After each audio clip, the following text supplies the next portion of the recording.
Daily Broadside, day 264. Last night I had to call somewhere and use my credit card to pay for something. And of course, I give them the numbers. I get to the part where they ask me for the expiration, and I say 6/26, which to me means June of 2026. The guy, and then now I'm waiting for the, 3-4 digit code question to come up. And the guy, he stops. He's like, wait, I need the date of the expiration. I'm like, yeah, 6/26. He said, yeah, but like the month, I need like 01, 02, 03. And he goes up to like 04, 05 or something. I'm like, 06? He's like, yeah, that's it. And I'm like, wow. Now, bear in mind, this guy didn't really give off a great, storied intellect when first I spoke with him to begin with. But so, I don't think he's really, going to be splitting the atom at the day's end. And he's probably not, one of their prized employees, I'm sure. But like that to me is just a product of someone who, this is how they were trained. They can't function outside of this little box they've been put in, or they put themselves into. And it's just amazing. Like, it is amazing to me how quote unquote stupid people in this world, that the problem solving that they have is where they lack so much of their intelligence. They just can't figure out simple problems. They don't know how to.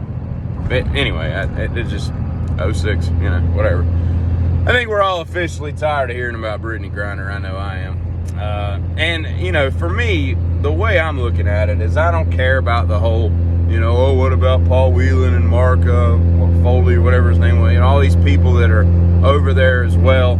It doesn't matter who we brought out of the gulag. It's more to the point, the fact that we as a country traded, fill in the blank. It could have been anybody, whoever, the nicest person on planet Earth. It wouldn't have mattered. We traded for someone who, had intentions of having Americans killed. That just boggles my mind. And you look back at all the people that kind of built this country and everything, and it just, man, they'd be rolling over in their graves if they knew some of the dumb crap we're doing now. It's crazy. It's crazy. That dude's not going to be in church on Sunday. He's going to go back to, dealing with arms and doing what he's always done. That's just how it is. I like the fact that the name Randy is also an adjective. And you can, as a person named Randy, be a Randy.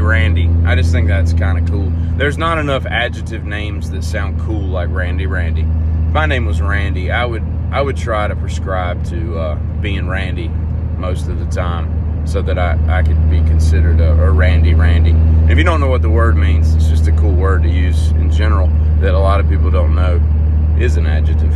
So yeah, I have one of my cars is a Mustang Cobra from the 90s that has like 13,000 miles on it right now. It has like 512 miles per year that has been put on this car, right?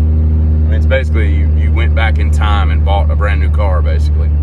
And I saw, what made me think of it was, I saw like an 80s K5 Blazer that had 18 miles on it. Now, granted, all the seals in that car are going to be completely destroyed, and it's going to need to be gone over because rubber doesn't last that long, in that sense. And there's a lot of things that are going to need to be done. But there needs to be a website, akin to bring a trailer, but let's say it has to be at least 15 years old, the car, and it can't have more than, let's say, 1,000 or 1,500 miles per year average mileage on it.